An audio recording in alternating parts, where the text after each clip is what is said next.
We carry the illusion of freedom in our pockets. We believe that hosting our entire lives, every conversation and every memory, on a single fragile slab of glass makes us sovereign. But those lives don't actually exist on the glass. They reside in sterile, humming warehouses we will never see. In contrast, a memory used to be a physical object. You held it in your hands, placed it in a bound album, and put it on a shelf. It belonged to you, regardless of whether you remained a customer of the person who sold it to you. Today, that concept of ownership has quietly vanished. Under the promise of convenience, we have surrendered our property to a state of perpetual rental. Access to your own history is now contingent on a monthly tribute to the cloud. If the payment stops or a server goes dark, the history vanishes. This is the reality of digital kidnapping. Your memories are held behind a paywall, and they can be remotely erased the moment the subscription ends.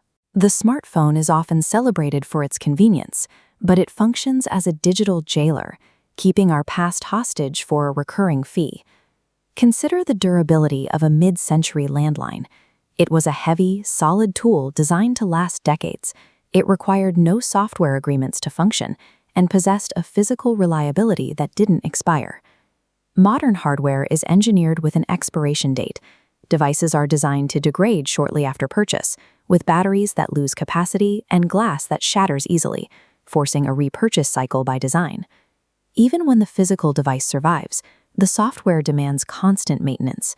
We lose hours to forced updates and new permission requests for basic functions, siphoning away our time and present focus.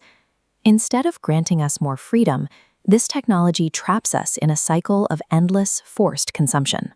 This trap is the result of a process known as enshittification, where digital platforms weaponize convenience against the consumer to maximize profit.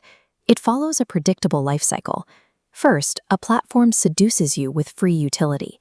Once you are locked into their closed ecosystem, they begin the extraction phase, harvesting your data and habits while degrading the service you rely on. This model thrives on isolation.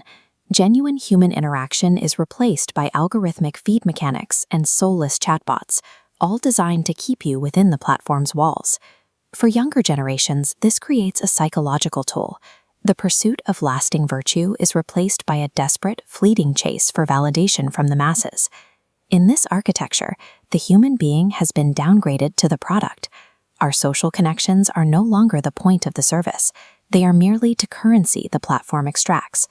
Contrast this digital decay with the classical act of creation. A Renaissance painting was intended as a defiance against guests. The artist captures a perspective that remains unaltered by the passage of centuries. This is the power of uniqueness. The value of Limoges porcelain lies in its ability to exist in the physical world without the need for updates or connectivity. Its beauty is unchanging and inherent. Mechanical craftsmanship offers the same rejection of planned obsolescence. The intricate gears of a Patek Philippe are designed to function for generations, requiring only physical care rather than digital permission. These objects are guarded and passed down across generations, outlasting the fleeting utility of digital content. We see this enduring excellence in industrial design as well. A vintage Rolls-Royce functions without software or remote servers. Its value is found in the weight of its steel and the precision of its engineering. For these objects, time is not an enemy that degrades function. It is a judge that confirms their supremacy. Modern society often dismisses this kind of craftsmanship as a luxury or a form of empty nostalgia. But choosing to own physical media is a practical act of intellectual insurrection. It is a refusal to live as a permanent tenant in someone else's digital cloud. A digital document can be remotely edited or deleted without your knowledge. A physical book provides full control. It cannot be censored or recalled by a landlord once it is on your shelf. Surrounding yourself with physical beauty that cannot expire, like heavy baccarat crystal, is a strategic rejection of a disposable economy. A human legacy survives in the tangible permanence of what we leave behind, rather than the volatile metrics of gigabytes or followers. We are faced with a choice: to remain a slave to the disposable or to become a guardian of the eternal. Choosing permanence ensures that your history is not a rental. Like a piece of Cartier jewelry, a physical legacy waits in its case to be passed on, regardless of the cloud. Freedom will never be found in a software update or the convenience of a remote server. It is found in the silent, enduring power of classical creation. A marble bust reminds us that while modern trends fade into noise, the physical object remains. While the digital world constantly overwrites itself into oblivion, the classic, physical object remains the only empire that time cannot overthrow.